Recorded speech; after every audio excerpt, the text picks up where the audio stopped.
Spectaculaire coup de filet hier pour déjouer une tentative, tenez-vous bien, de coup d'État. C'est un groupuscule d'extrême droite qui projetait d'attaquer le Parlement. Oui, on ne sait pas vraiment s'il faut se réjouir de ces arrestations ou au contraire être terrifié. 25 personnes arrêtées dans 7 des 16 Länder, ainsi qu'en Autriche et en Italie. En tout, 52 prévenus, 150 perquisitions, 3000 policiers impliqués.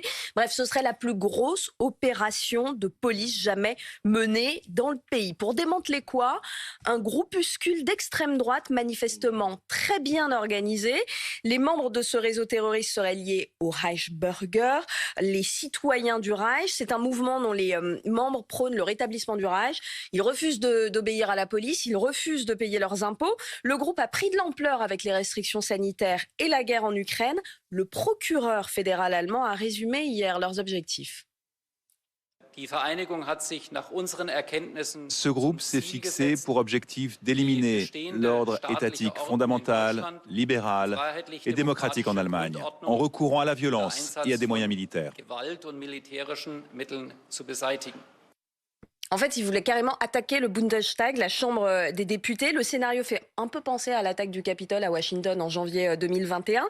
Les préparatifs de ce putsch étaient très avancés, même si aucune date n'avait été fixée. Il y a eu plusieurs réunions au cours de l'été pour tenter de recruter des policiers et des militaires. Quel est le profil des membres de ce groupuscule? Éclectique. On retrouve un prince, un ancien lieutenant-colonel, une ancienne députée devenue juge, bon, plus vraiment maintenant, en tout cas plus depuis hier, une citoyenne russe. Alors d'abord, le meneur ou les meneurs, le prince Réus ou Henri XIII, il est descendant d'une lignée de souverains de Thuringe, c'est dans l'est du pays, vous n'en avez jamais entendu parler, mais il jouit d'une certaine aura auprès des citoyens du Reich, le mouvement dont on vient de parler.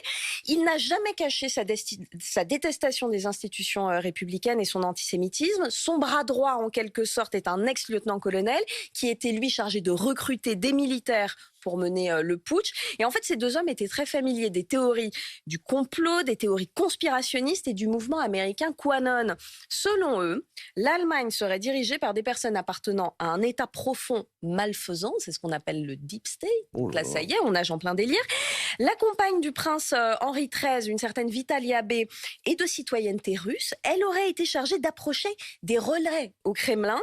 L'ambassade russe à Berlin, hier, a réagi, elle a démenti tout lien avec une quelconque organisation terroriste ou illégale en Allemagne.